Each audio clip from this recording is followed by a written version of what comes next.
दोस्तों, अतीक अहमद को मारने वाले 3 लोगों के बारे में सुनकर आपके तोते उड़ जाएंगे। ये तीनों ऐसे अपराधी थे जिन्होंने अपनी लाइफ में अपराध तो किए थे, लेकिन कुछ बड़ा धमाका नहीं किया था। इन हमलावरों के नाम सनी, लवलेश तिवारी और अरुण मौर्य है। जी हाँ, इन्हीं तीनों ने 15 अप्रैल की शाम प्रयागराज के नामी गुंडे अतीक अहमद और उसके भाई अशरफ अहमद को लाइव टीवी पर भरी पुलिस प्रोटेक्शन के बीच गोलियों से भून दिया। ये खबर सुनने में ठीक वैसी ही लग रही है जैसे किसी ने कह दिया हो कि अर्जुन कपूर ने ब्लॉकबस्टर मूवी दे दी हो, यानी बिल्कुल फेक, लेकिन ये सच है। अतीक अहमद प्रयागराज का वो नामी अपराधी था जिसने अपने अपराध के दम पर प्रयागराज पर राज किया था, लेकिन इन 3 हमलावरों ने उसे उसी के शहर के एक मेडिकल कॉलेज के सामने परलोक से धार दिया और वो कुछ नहीं कर पाया। दोस्तों, ये तीनों अपराधी भेष बदलकर मीडिया रिपोर्टर्स की तरह भीड़ में शामिल हुए और जैसे ही मौका मिला दे दनादन फायरिंग शुरू कर दी। इस पूरी प्लानिंग में इन तीनों ने मीडिया के फेक आईडी कार्ड्स, माइक और कैमरा तीनों का इंतजाम भी कर रखा था। हैरानी की बात तो ये थी कि फायरिंग करने वाले तीनों लड़के प्रयागराज के नहीं थे।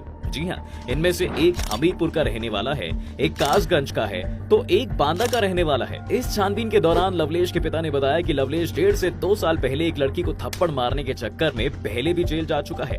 लवलेश और उसके घर वालों के बीच के रिश्ते कुछ खास अच्छे नहीं थे, इसलिए वो कब आता था कब जाता था उसके घर में किसी को पता नहीं रहता था। लवलेश ने अपने इंटर की पढ़ाई कंप्लीट की थी, लेकिन उसके बाद उसने पढ़ाई लिखाई छोड़कर नशेड़ी दोस्तों की संगत पकड़ ली थी। दिन भर नशा करता था और अपने नशेड़ी कंचेड़ी दोस्तों के साथ घूमता रहता था। लवलेश के बाद अगर सनी की बात की जाए तो सनी हमीरपुर जिले में कुरारा कस्बे का रहने वाला था। कुरारा थाने में उसके ऊपर टोटल 14 केस दर्ज हुए थे। सनी के घर वालों से पूछताछ करने पर पता चलता है कि सनी कुछ काम धाम नहीं करता था। वो 3 भाई थे, लेकिन एक की मौत हो गई और उसके बाद अब उसका एक छोटा भाई है जिसका नाम पिंटू है और वो अपने गुजर बसर करने के लिए चाय की दुकान चलाता है। सनी के छोटे भाई ने बताया कि वो बचपन से ही बिगड़ा हुआ था और एक दिन गुस्से में घर छोड़कर भाग गया था। उसके बाद उसका और उसके घर वालों का कोई लेना देना नहीं है एक दूसरे से। सनी जहां जेल में था तब उसकी मुलाकात डॉन सुंदर भाटी से हुई, जिसके बाद वो शूटर बन गया। इसके बाद दोस्तों, अतीक अहमद पर गोली चलाने वालों में से इनका तीसरा साथी अरुण भी इन्हीं दोनों की तरह पिछले 6 सालों से अपने घर से फरार है।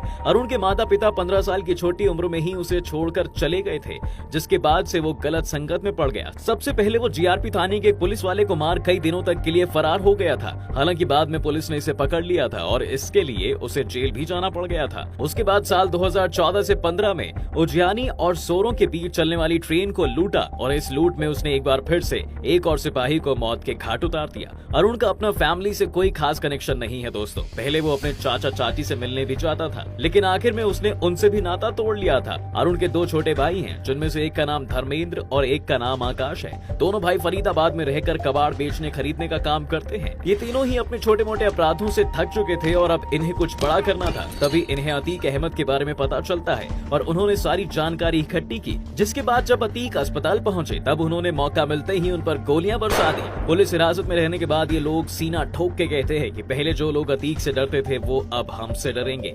भले ही तीनों जेल में बैठे हैं, लेकिन एटीट्यूड में इनके कोई कमी नहीं है दोस्तों। इस घटना के बाद से यूपी में चारों तरफ धारा 144 लागू कर दी गई है और छानबीन जारी है। अतीक की मौत से कुछ दिन पहले ही उसके बेटे का भी एनकाउंटर हुआ था। अतीक अभी इस गम में ही था कि इन तीनों ने उसे हमेशा हमेशा के लिए इस गम से आजाद कर दिया। वैसे करीब 1 महीने पहले योगी जी ने जब बीच सभा में कहा था कि मिट्टी में मिला देंगे तो सभी को लग रहा था कि वो बस बोल रहे हैं। उसके बाद हाल फिलहाल में ही खबर आती है कि झांसी में यूपी एसटीएफ ने अतीक के बेटे असद अहमद और उनके गुलाम का एनकाउंटर कर दिया है। अतीक अहमद पहला ऐसा आदमी था दोस्तों जिसके ऊपर उत्तर प्रदेश में गैंगस्टर एक्ट लगाया गया था। अतीक का बैकग्राउंड देखें तो 1979 में अतीक अहमद ने जुर्म की दुनिया में कदम रखा। समय इसके ऊपर एक हत्या का आरोप लगा था और इसके बाद इसने कभी पीछे मुड़कर नहीं देखा और आज ये प्रयागराज पर राज कर रहा था।